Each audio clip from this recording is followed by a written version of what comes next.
Hey everybody, welcome back to the NerdNest podcast. Today we are down 2, but we've got a lot of stuff to talk about. Of course, joining me today, we've got Rich and Kyle. Rich, how's it going today, man? Pretty good. Happy to be here. I had a little bit of a stressful day, so I feel like this is my way to unwind for today. Kyle, what's going on with you? Not much. Happy to be here as always. Awesome. So first off, I want to say if you guys are watching this on the YouTube channel and you have not already subscribed to the audio version of the podcast, even if you're not going to listen to it, just go into your favorite podcast player and hit the subscribe button. It doesn't cost anything and it absolutely helps us out. We've got a lot of stuff to cover today. We're going to talk about what games we've been playing. We've got some user submitted stories as well.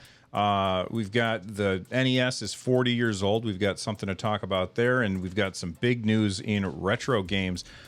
Plus, everybody already knows Microsoft and Activision stuff to talk about, and possible changes to the handheld PC industry as well. So if that sounds good, let's go ahead and get started.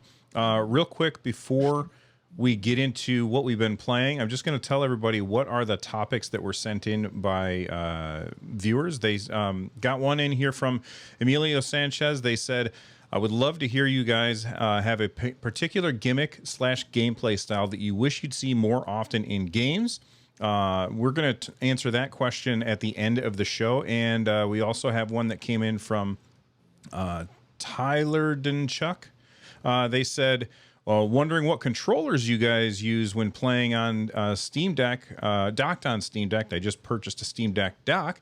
That's a really good question, and we'll also talk about that at the end of the show. But before we get there, let's talk about what we've been playing. Kyle, what have you been playing this week, man? Honestly, it was mostly Final Fantasy 16. I finally finished it up. You finished the whole thing? How long did it take you? I 100%'d it, and it took me about 75 hours. Man, dude, you are a machine. Like Total machine.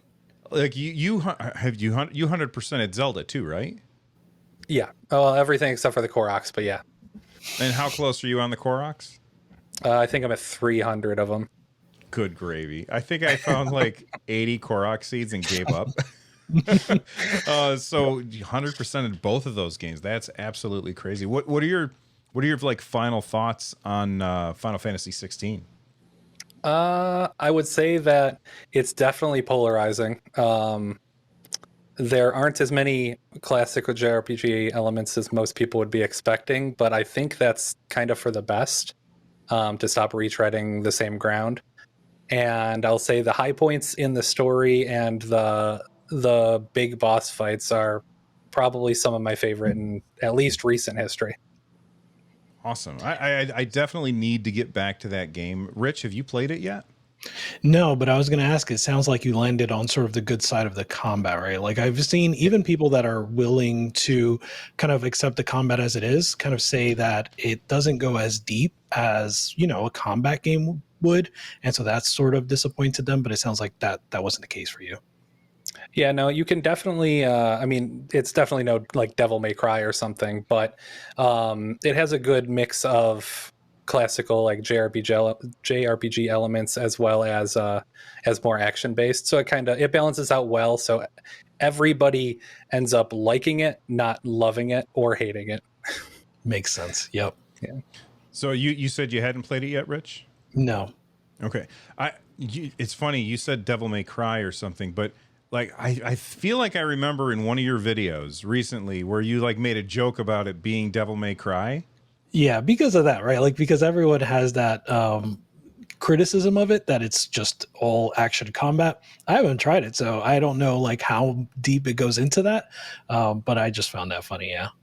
Oh, speaking of videos, you just launched a new channel, right?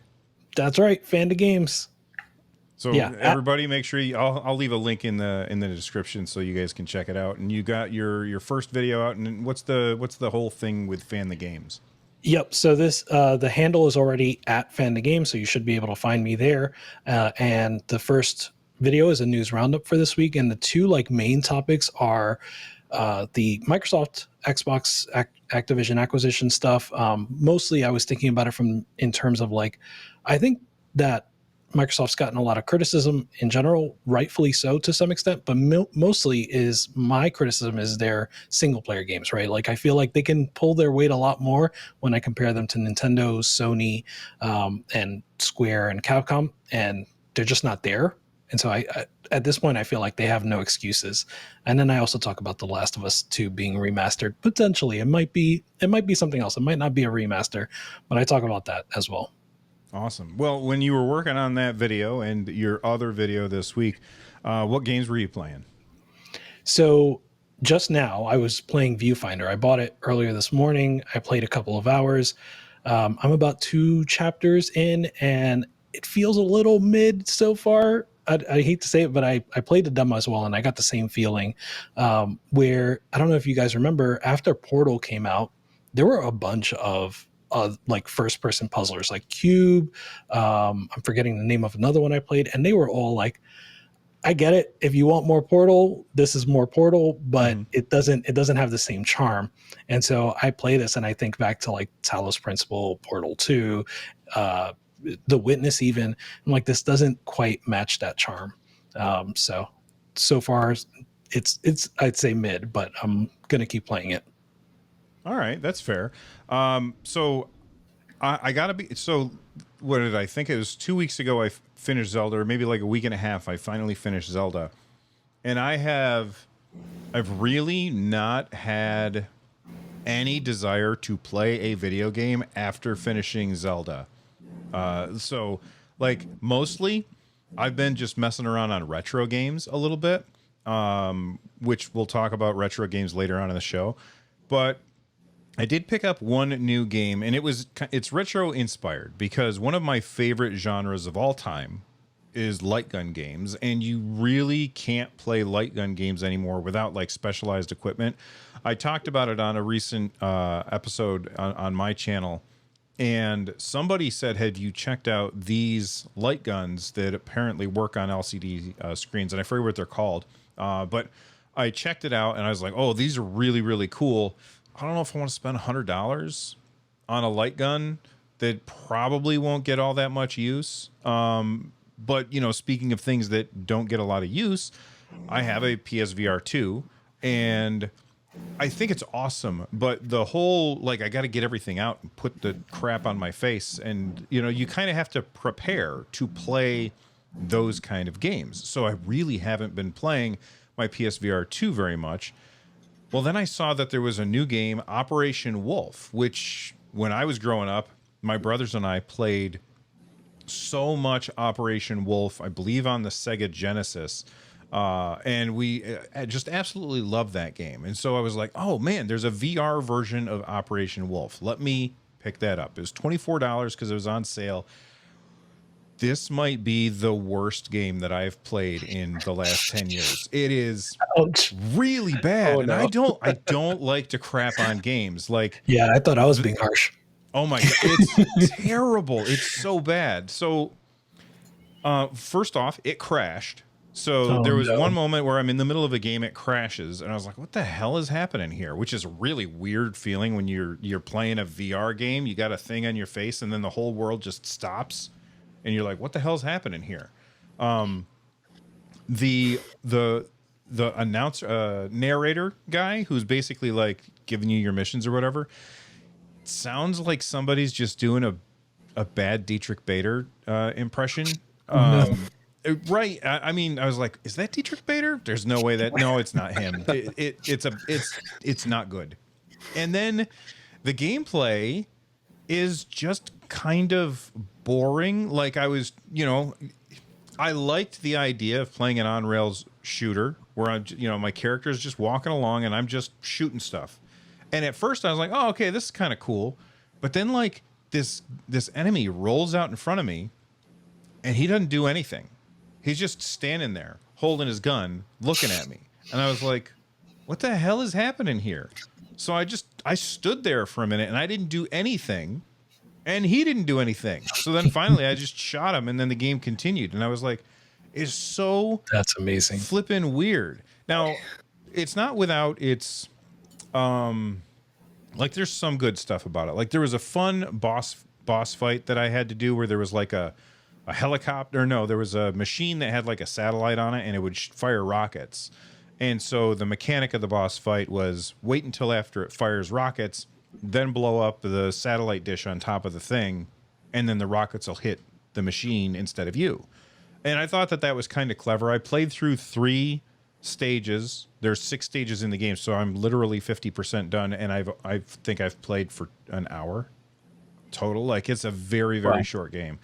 It's obviously a game where it's supposed to be, you know, you replay it, lots of replay value, so you can, you know, chase a high score or whatever. But it's not fun. Not even a little. And I was really, really disappointed by that. And I don't like to say bad things about games because I know people work really hard on them, but I think that this one needs a lot more time to cook. So if you're a VR, and it's on all the different VR systems, so if you're a VR person, don't get that game. That's my recommendation. Let's move on to the news. This is the big news right here. The Nintendo Entertainment System is 40 years old today. 40 years old. People who are watching this thing is probably older than you and some of you. And so I thought, well, one thing that we could talk about is what's your favorite NES game? Rich, I'll let you go first. What's your favorite NES game? I have to go with Zelda. It's the first game I remember playing. It's not the first game I owned, but it's the first game I remember playing. And yeah, just blew my mind. And I played it for years of my life, right? And for many, I didn't have like a lot of games growing up, so that was definitely one of those that I just spent playing over and over again. Eventually I got a strategy guide and learned how to do this stuff, but I wasn't able to do it on my own. But nonetheless, I still just went to where I could, did the dungeons that I could best, and had a lot of fun along the way. So that's my favorite. When's the last time you played it? I played it. So Maximilian Dude, the YouTuber, he did a run through it. Like he had never played it before he did his run. So he did a live run through it for the first time, and I got all the feel goods after that. So I started playing after that. I got through about 3 dungeons. So that was like 2 months ago, maybe. Oh, okay. Yeah. So very recently. Very recently. When's the last time you played it, Kyle?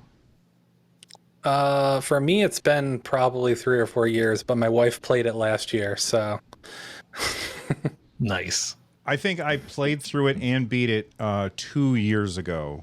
I pull that game out probably once every couple of years and play through it and beat it. It's just like once you get started, you can't stop. It's just so good, and especially with save states, like because you can't. It's so easy to get through once you have save states because you're like, I got killed by a thing, or my retro machine. Automatically, like as soon as I start the game, it just jumps right back into the last time. I don't even have to like load the save state anymore. So it's like that kind of pick up and play. It's super easy to pick up and play. So I always play it every couple of years, and it's such a good game. But it's not my favorite. We'll get to that in a second. What were you just going to say, Rich? No, I had nothing. I was just saying so good. It's so good. Kyle, what's your favorite? I'm going to have to say Zelda. The NES is a decade older than me, so I didn't play many NES games. We were thoroughly in the SNES era by the time I got to playing games. So I probably only played like maybe a dozen of them, and it's definitely Zelda for me. Awesome. Very cool. So for me, people are going to be mad at me. First off, it's not Zelda, even though I love Zelda. And it's a game that most people really don't like at all, but it is my favorite NES game, and it is right here, Super Mario Brothers 2. Mad at that game. That game is adorable. Who's mad at a Mario game?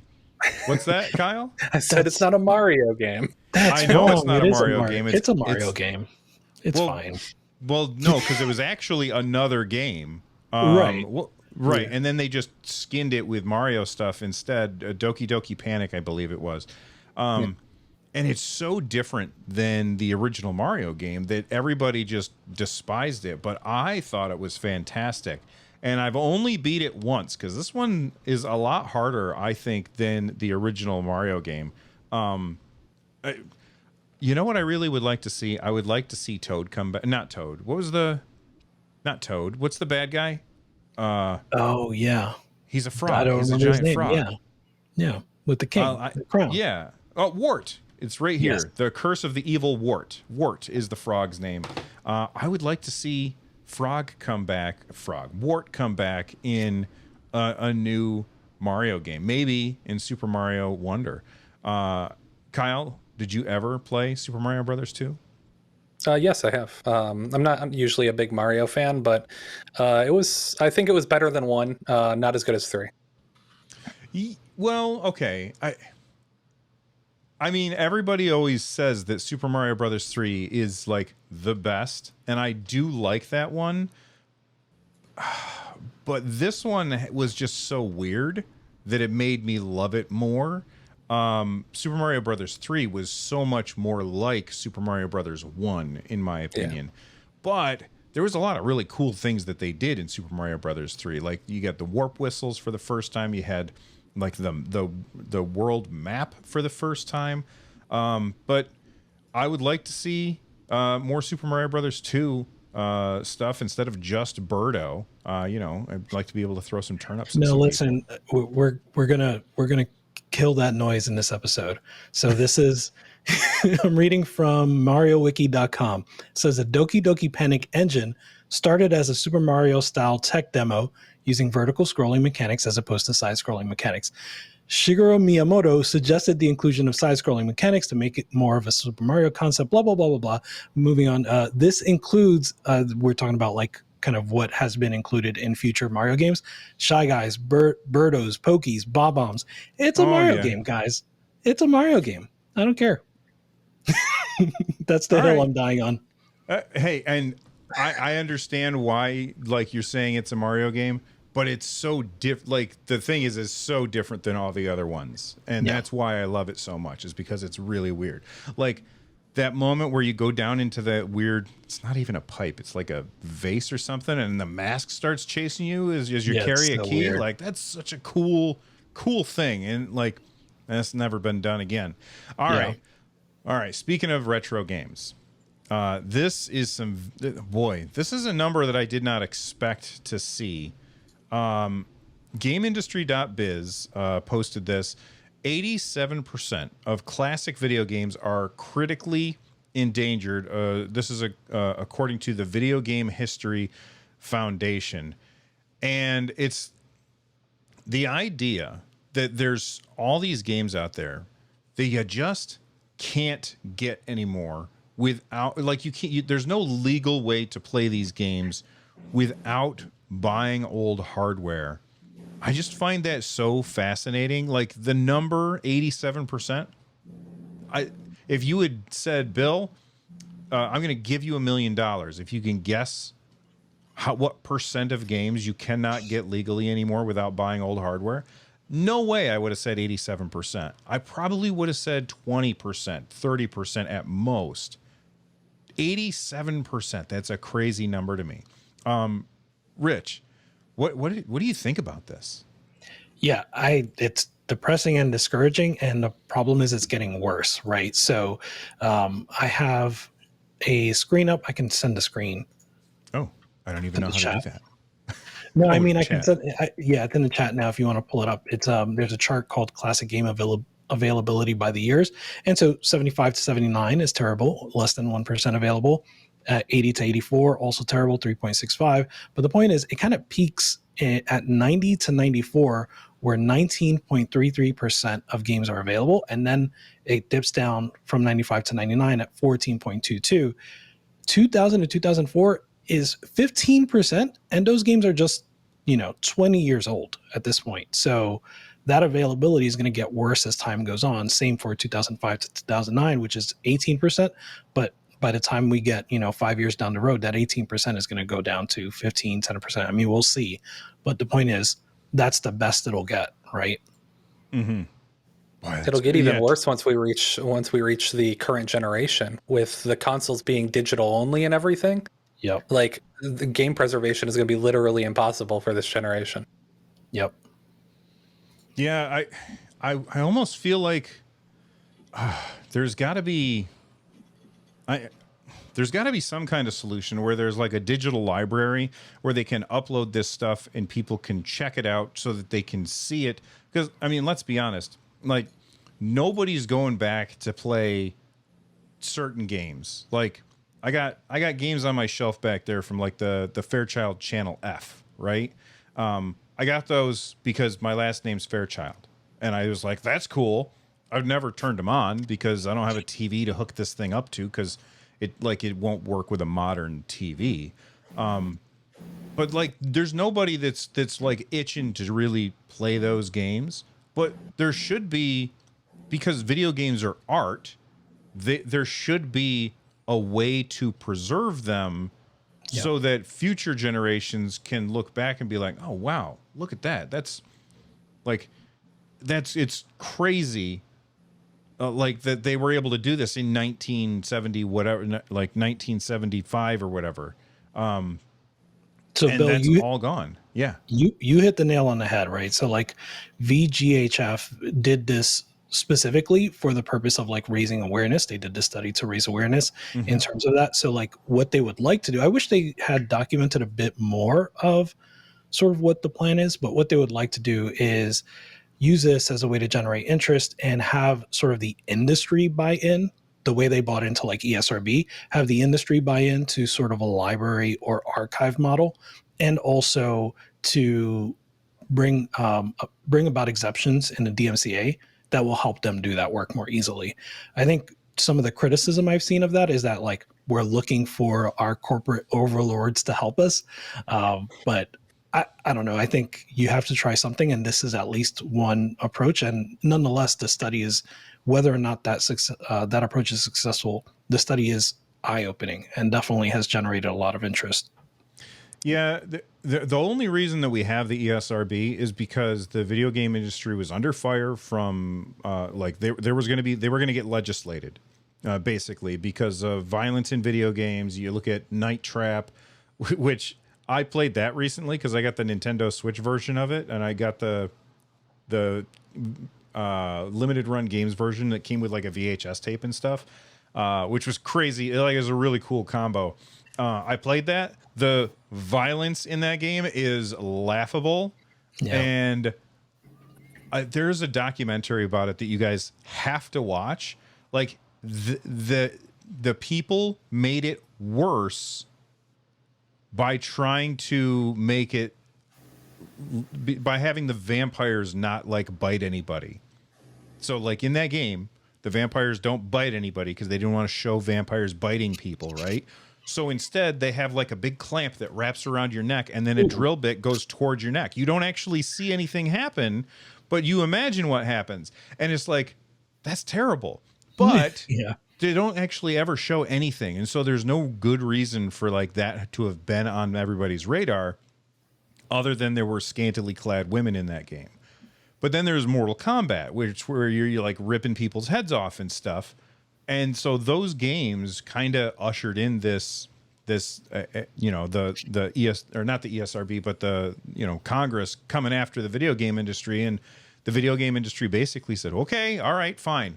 We'll do this instead, so you'll leave us alone. And they said, all right, that works. And so they made the ESRB. So I hate to say it, but the only way that the Video Game History Foundation is going to get what they're asking for is if legislation, which nobody really likes legislation, all right, except for legislators. So the only way that that's going to happen is if they are forced to do so. Kyle, what do you think about this number 87%? And I love that graph that you said, Rich. Go ahead, Kyle. I think that makes perfect sense between availability of games from the NES era being bad at best, all the way up through the more modern games just not even having physical releases unless it's run by limited run games or something. There's just so many games that like history will lose track of, if nothing else.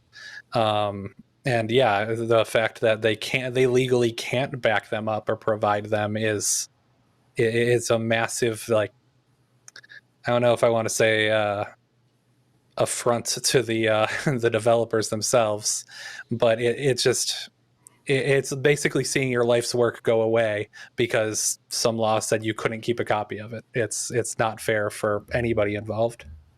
Yeah, and there's going to be people who say, "Well, there's emulation," and you're right. There is emulation. Like you can get emulators and ROMs for the Fairchild Channel F machine. Not that anybody wants those, but you can get them. You know what I mean? You can get ROMs for just about every game. But what they're saying is there is no legal way for you to actually experience these games unless you go out, hunt down a piece of hardware that is going to be ridiculously expensive and might not even work, especially the games that are on discs. Like, because discs deteriorate over time. You put those in, if it gets scratched, it's done. Like, there's nothing you can do about it. I have here, I can tilt it. I have my Asteroids Deluxe arcade cabinet. You can't see it over there.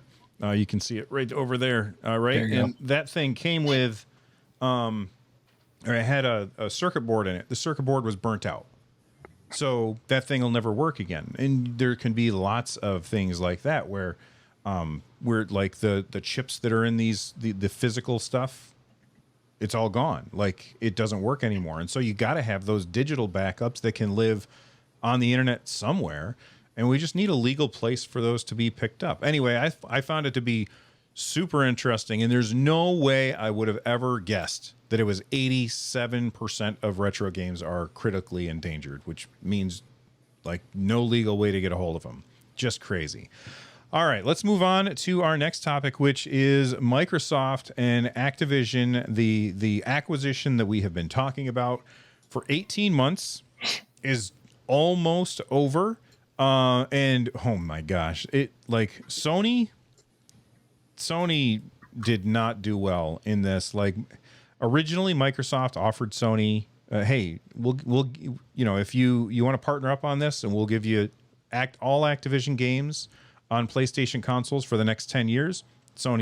Jim Ryan basically said, I would rather your deal just get blocked, which is perfectly fair. Like, they want to maximize revenue for their shareholders. That's what they got to do. Like, he didn't do the wrong thing there, but it did come back and bite him in the rear end because they just signed a deal with Sony after it was clear that this deal is probably going to go through. There's a couple of hurdles left, but it's probably going to go through.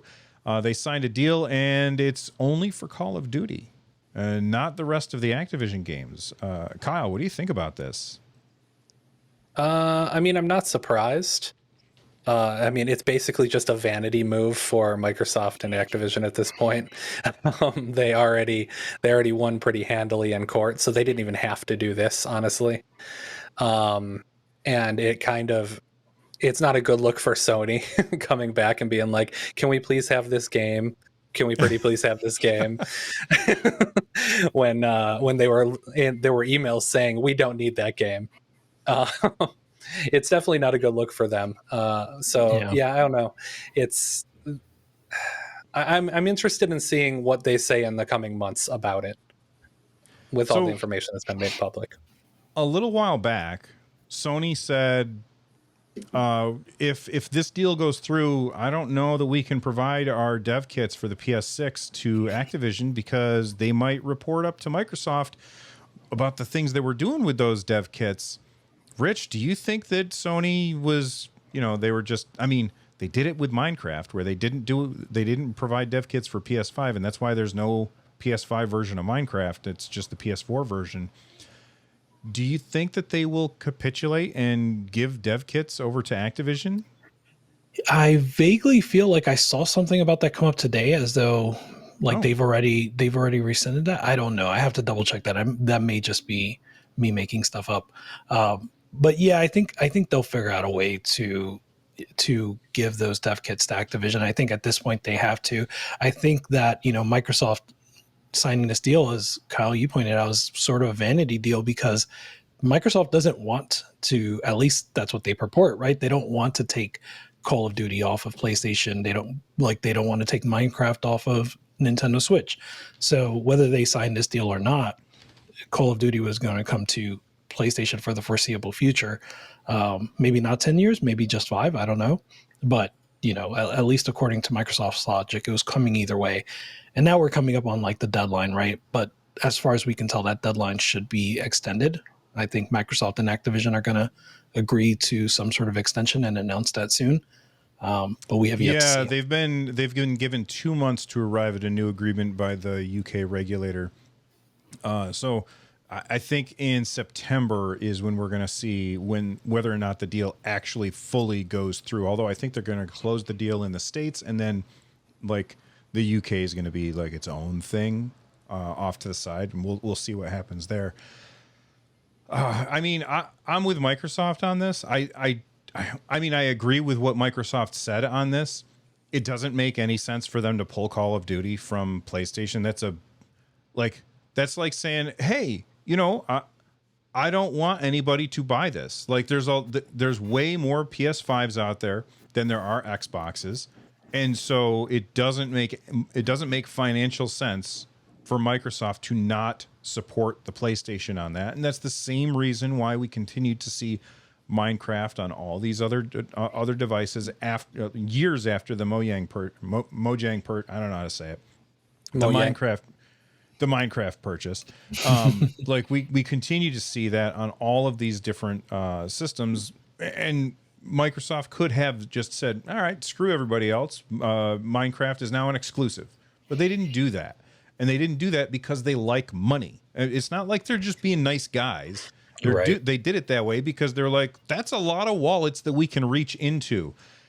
So I fully believe Microsoft when they say, listen, it's a multiplayer game that thrives on having a large pool of people that play it all at the same time, and a lot of those people play on a controller with a square button. So we're going to be publishing our games over there as well.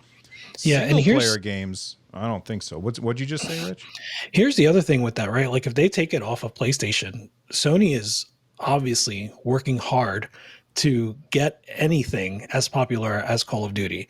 And if they take Call of Duty off of PlayStation, it opens the door for Sony to release their own first-person shooter, and have a captured market in terms of their PS5 owners.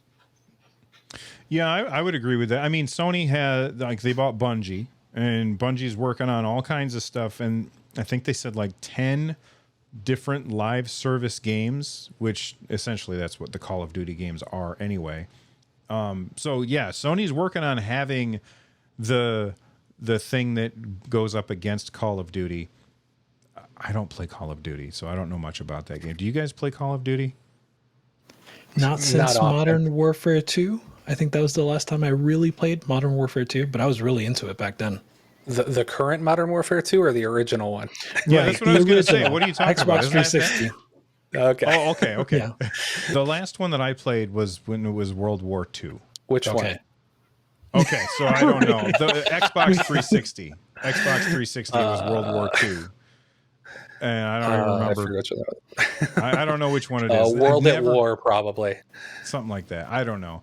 I always hate that, like, the time to kill in those games is so low. So, like, I like games where you're a little more bullet spongy. So if somebody starts shooting at you, you're like, oh, my health is going down. I have a chance to react. Not getting sniped by a guy who's like that big on the screen, 14 miles away. And I'm like, oh, I'm dead. All right, whatever. So I never really get into these games, but I know that they are incredibly popular. Like, do you think Sony's going to be able to compete with Call of Duty, or like, do they hold anything back because Call of Duty is going to be on PlayStation? That's a good question. I don't know if they hold anything back. I think as far as like competing, I think that is up for grabs, right? Like Call of Duty has certainly a lot of inertia, but I feel like stuff like this, the pendulum swings a lot, and we're sort of overdue for the pendulum to swing away from Call of Duty. I feel like the players hate it. Like, everybody always complains about it. I don't know because I don't play it, but I think like it's super popular, but people hate it. It doesn't make any sense to me. Kyle, what do you think?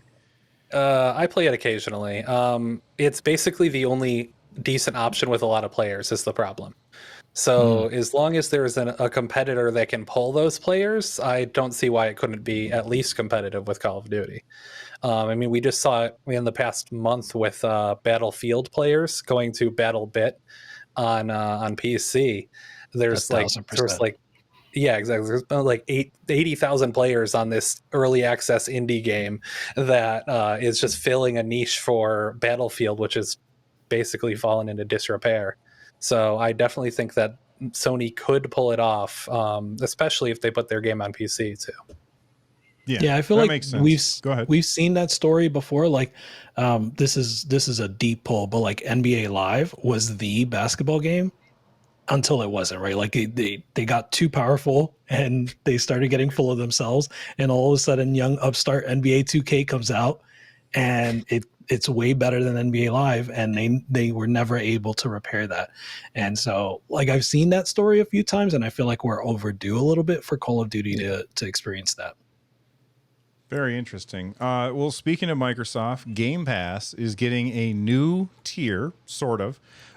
Essentially, what's happening here is they are ending Xbox Games with Gold. This came out yesterday. It's a weird thing to happen on a Sunday. But essentially, Game Pass or Games with Gold was like the way that you pay to get online and play your games, and then you get like a couple of games a month or whatever. Well, that's completely going away on September 14th. It's becoming Game Pass Core.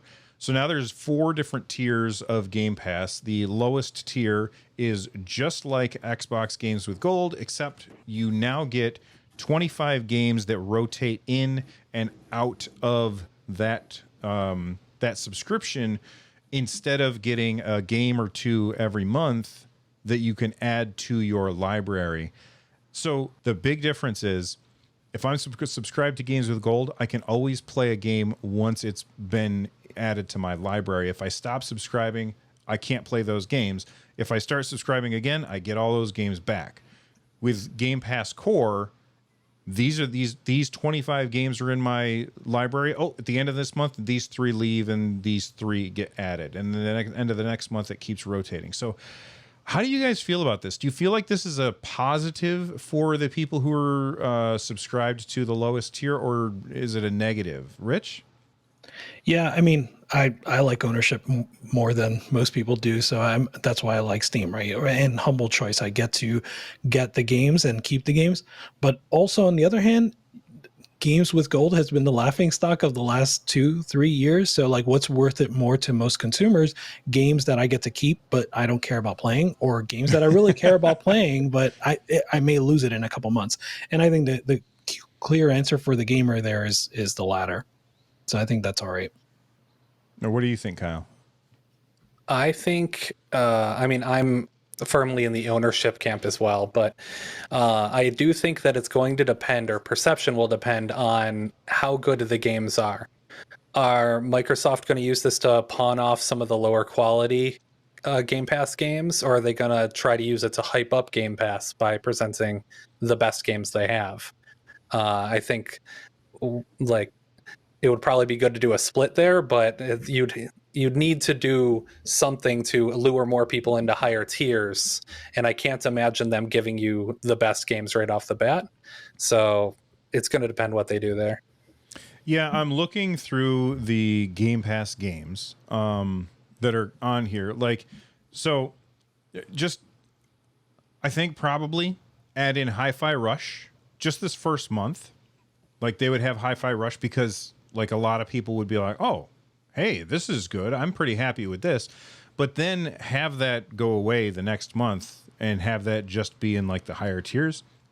People might go that way. But as I scroll through the games that are, like, recently added to Game Pass, I can see them adding games like Need for Speed Unbound. Oh, no, that's an EA game, so I guess not. But, like, Xbox 360 stacking. I don't know what the hell that is. That seems like the kind of game that they would add to Game Pass Core. Games that nobody is really excited about, like, and don't get mad if you love this game or whatever, but McPixel 3. I've never heard of that. Like, I've heard of McPixel. That's not true. But I don't think people are clamoring for McPixel 3. And so, like, that's the kind of stuff that's going to be in this core. Starfield ain't going to be there. Like, this is going to be at the higher tier, absolutely, Yeah. because they want to get people to upsell. And I think that this is going to have a lot more people who only did games with gold. I think they'll upgrade. I think it'll have a lot more people upgrade than otherwise. It's kind of like when you go into the Apple store and you look at, like, they've got the cheapest phone, but if you spend just a little bit more, you get this. But if you're spending just a little bit more to get this, then you could spend a little bit more than that to get this next thing. And they have this way of pricing things in such a way that continually pushes you to get the more and more expensive version. It's friggin' brilliant. I think that that's exactly what, like, Game Pass Ultimate will end up doing, or Game Pass Core will end up doing. It'll be like a little thread pulling the people up to those higher tiers, I think. And then they'll raise the price of that tier, which makes me sad. That's inevitable. And one of the more cynical takes, and I don't mean this like derisively, right? Like I'm cynical as well. But one of the cynical takes I've seen is that, like, this is a good way to have a huge jump up in, like, Game Pass subscribers, and I can see that as well, right? Like, Right. this is a good way to get those numbers up. I don't know what would be necessarily the reason for that. Like, or is there like a fiscal year plan or something like that? But I can see that for sure. Yeah, that's like manipulating, like when Nintendo puts like a bunch of games on sale at the end of April so that they can hit their fiscal year thing. That makes a lot of sense. So they can say, hey, this year over year, we went up. Game Pass subscribers went up by 80% or something crazy like that. Yep. Well, what really happened is a bunch of people went from games with gold over to Game Pass Core, and nothing really changed. But correct. Very, very interesting. All right, let's move on and talk about handheld gaming.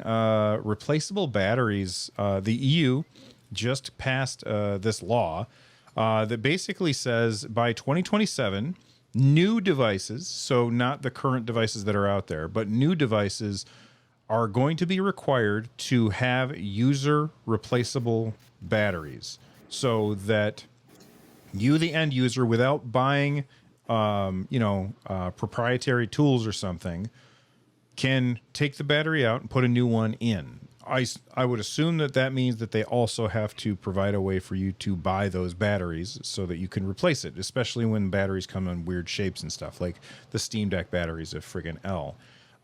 Not an L like, the slang, but it's like it's shaped like an L. The Steam Deck battery is glued down. Would you guys consider that to be user replaceable, Kyle? I would consider it user replaceable, but not very user serviceable. So, do you think? Let's imagine that the Steam Deck ships one in 2027. Do they ship that thing in with a glued down battery? They might, but based on the law, they would also have to ship a screwdriver to open up the back of the Steam Deck. Part of the law is that if there is a tool required, they have to provide it with the device. Even if it's just a Phillips screwdriver? I would assume if it's a very small one, maybe. That borders on non-consumer, like, hardware, I guess, right? Not everybody has a tiny screwdriver laying around, so they could definitely at least construe it that way. Yeah, I would think because it basically requires a heat gun or a very careful hand, they would probably not be gluing it down.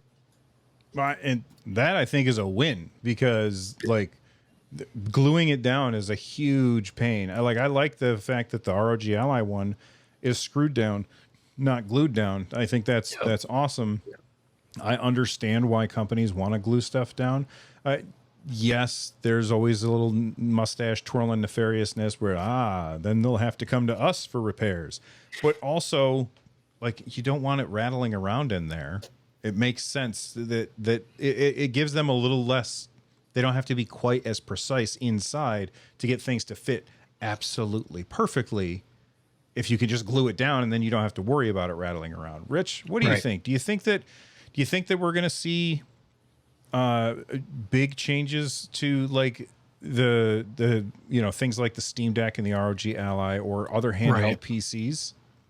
I think this is one of the places where I am more cynical in terms of like, I think that there are going to be a lot of companies that do offer pushback or do, follow to the letter of the law, quote unquote, letter of the law, but not the spirit of the law, and, somehow find ways to skirt around making it actually user friendly, whether it's user repairable, serviceable. But I think the two big ones, Nintendo and Valve, I think those two are most likely to follow something user friendly, something consumer friendly. I disagree about Nintendo. With Valve, Yeah? I agree. Nintendo, if you've opened up any of their stuff, you got to have like four different weird screws. I know we're talking the Switch versus way back in the day, but I feel like the DS and 3DS, those were very friendly, right? Like in terms of replacing the battery.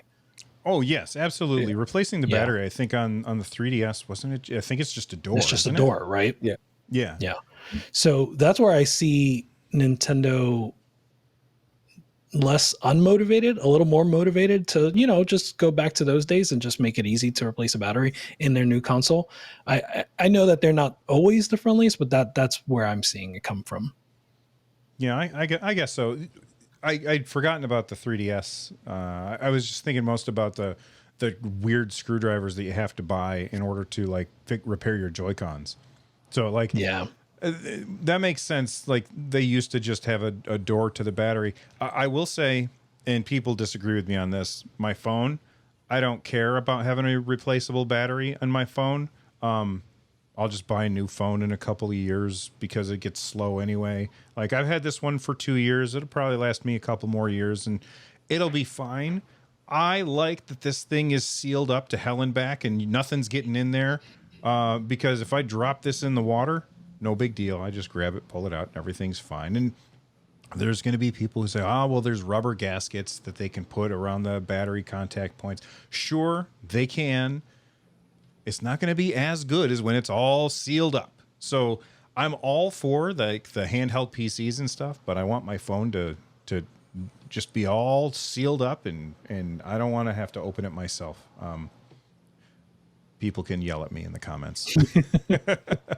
Anything you guys want to add about the handhelds?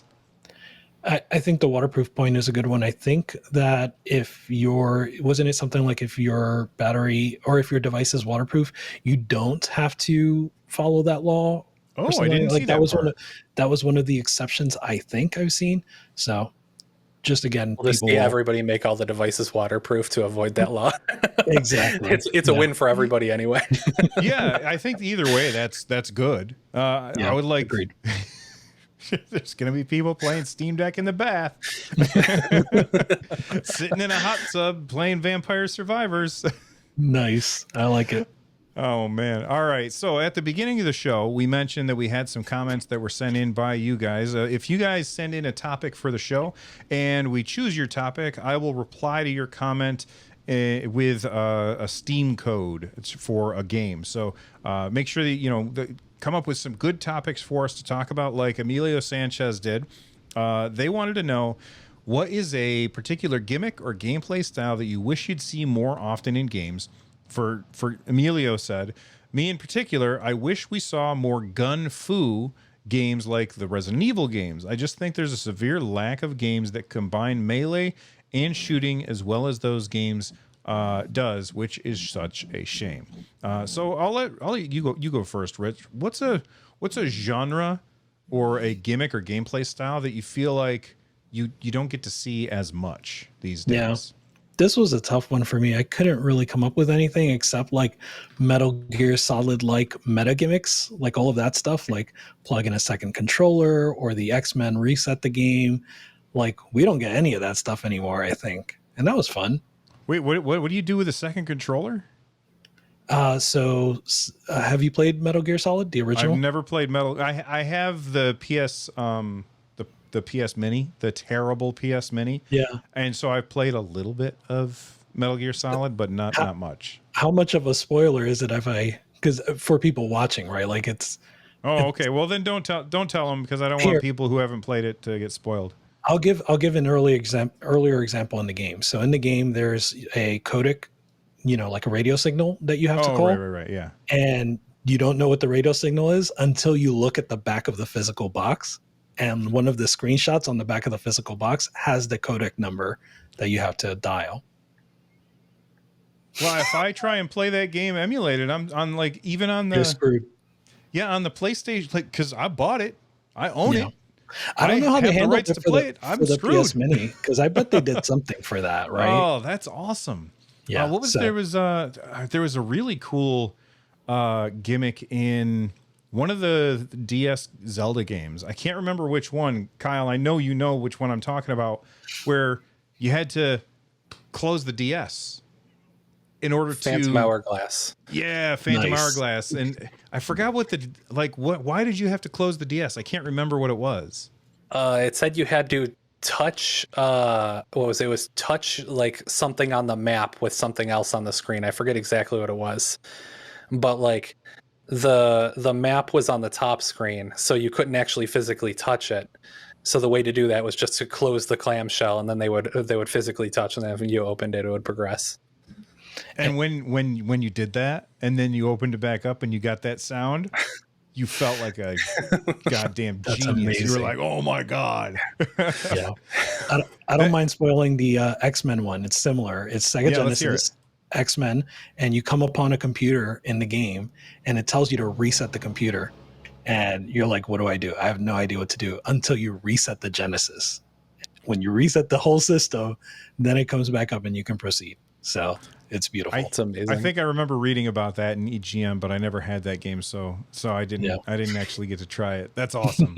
Yeah. I can't imagine like being as a kid, like sitting there trying to figure it out, and then you're just like, I don't know what to do. Like, how many kids got to that point in the game, didn't think to hit reset, didn't subscribe to EGM, Yep. and they just were like, That's they it. didn't have the friggin' internet.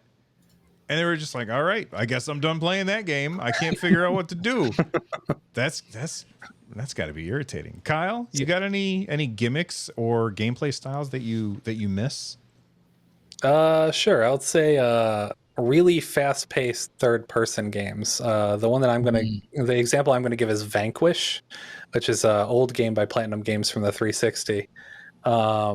And it's you basically just power slide your way around while machine gunning everything, and it's a ton of fun. And there's not enough fast-paced third-person games out there. That's awesome. Vanquish, you said? Yeah, Yeah. Shout out to shooting your grenade in midair. yeah, that was amazing. You can Until throw a you did it, like, grenade in when it that was right game, next to and you. you can aim and slow-mo aim and shoot the grenade while it's in midair, and it does like a little confetti across. Oh, that's awesome. Yeah, it's really nice. You know what we don't get to see very much anymore? Rocket jumps. You know, remember those games where you point Quake the rockets rocket at your jumps, feet, yeah. shoot the That's a good rocket, one. and jump at the same time? Like, that was a really, really fun thing to do. I wonder if the reason that we don't see that as much is because controllers aren't quite as fast as a mouse. And so, like, being able to look down, shoot, and then jump at the same time, maybe it's harder on a controller. I'm not sure. I haven't tried it in a million years, but I feel like that's something I miss. But a genre that I miss, somebody left this comment in on one of my videos, a genre that they felt was a dead genre that isn't made anymore is like the Worms games. Oh yeah. Like the turn-based they called it a turn-based artillery game. And I don't remember which one it was, but my friend had it on his computer, where you were like these little tanks, and it built the world, put the little tanks in places, and then you would just take turns. Like we would sit next to each other at the computer, and we're like, oh, it's your turn. Put the keyboard over you. You manipulate stuff with the arrow key, press enter, and it shoots. Oh, okay, it's your turn, and you just kind of go back and forth. And I don't remember what game it was, but it's very much like Worms, but with actual tanks and stuff. And it had like a destructible environment, and that's something we haven't seen. And when they said that, I was like, oh, well, I mean, Team 17 is still making those games. No, they haven't made one since like 2016, so it's been a long time. since it's hard to believe that 2016 is that long ago, but it was. So yeah, we haven't seen those turn-based artillery games in a long time. But the question is, for all of you guys that are watching, what are some gimmicks, gameplay styles, genres that you just don't get to play very much anymore? Let us know in the comments section. All right, we had one more comment, a topic that somebody had sent in. This one's from Tyler and Chuck, and they said, wondering what controllers you guys used when you're playing docked on the Steam Deck. I just purchased the Steam Deck dock, which is connected to my TV, and I've noticed some bad input lag using Xbox One Bluetooth controller. So, Kyle, what controller do you use when you're docked? I alternate between two. Mostly it's the Ghoulie Kit Kong Pro 2. I like the Hall Effect analog sticks, but I've also been playing with the see? Great one. I've also been playing with the DualSense a little bit, and I'll actually have a video about that soon. Oh, nice. Very cool. DualSense is great on deck. Is it? Yeah.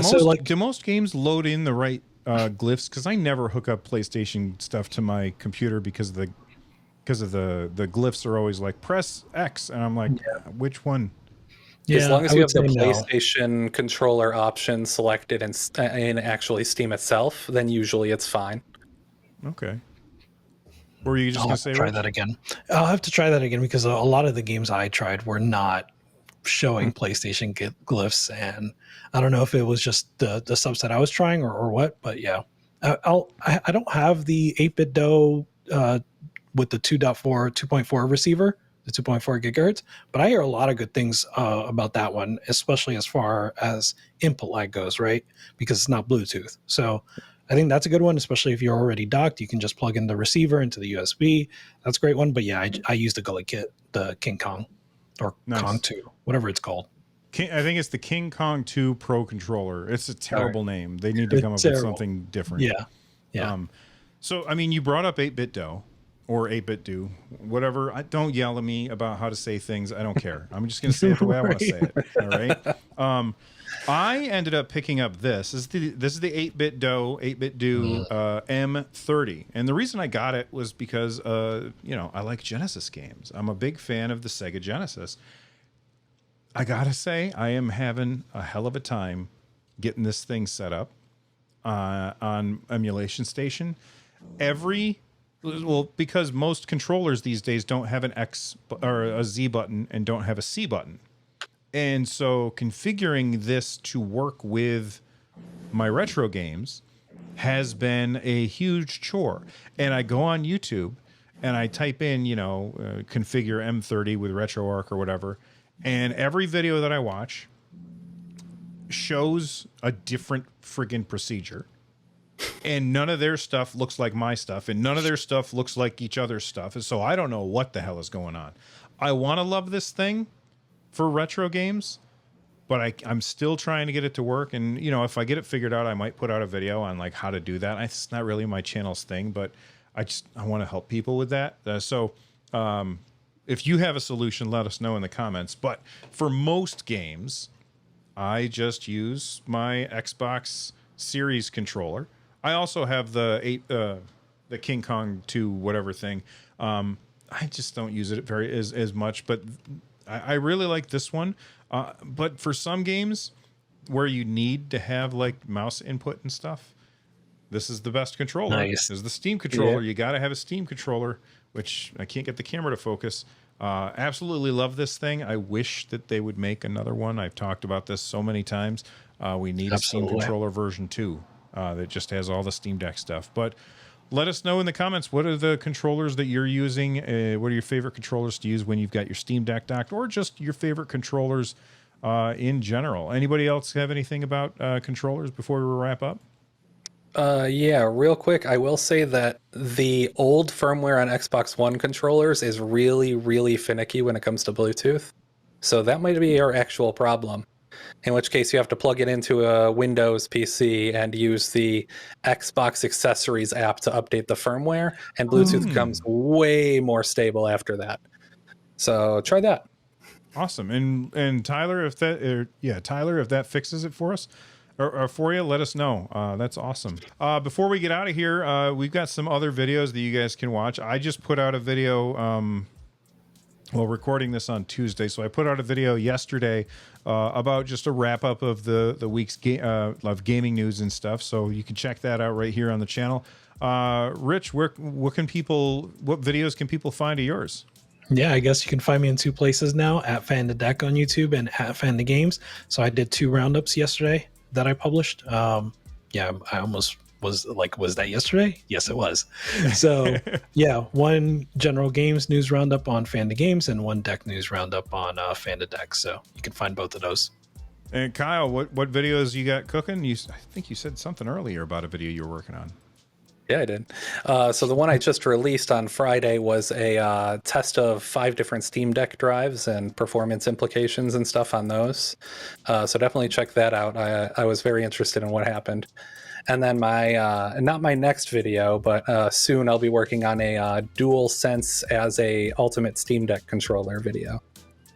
Nice. Are you going to be doing DualSense or DualSense Edge? DualSense.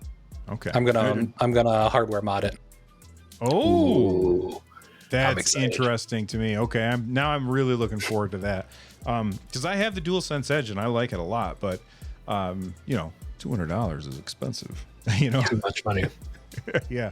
Well, that does it today for the NerdNest podcast. Thank you guys for hanging out with us. If you are watching this on the YouTube, make sure you click on the like button if you got all the way to this point. And if you're listening to this, then go ahead and rate the show, 5 stars or whatever it is that they do on the podcast app that you use. Thanks for hanging out with us, and we will see you guys next time. Stay rad, everybody.